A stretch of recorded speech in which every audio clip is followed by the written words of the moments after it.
Aquino from Pasay. Yes! Ma'am, kumusta po yung lugar sa inyo ng Bella Vita Rosario? Okay siya, magandang investment, especially yung lugar, tahimik.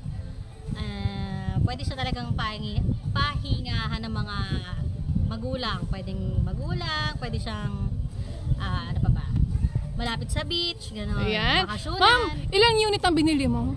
Actually, siya muna, pero pag ano natin, nadadagdagan pa yan. Yes! And ma'am, kumusta yung bahay sa'yo? Yung tiny house mismo natin? Tiny house, affordable, maganda yung place. Maganda siyang, ano talaga, para siyang aesthetic ang dating. Siguro pwede siyang designan ng gano'n. Yes! And ma'am, kumusta naman po yung nag-assist sa inyo na BDDR Angel, si Syra? Si Madam, Sai, okay naman po.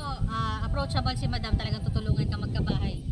Yes! Recommended ba ma'am ang BDDR? Yes, opo. Recommended na rin. And affordable pa. Affordable siya.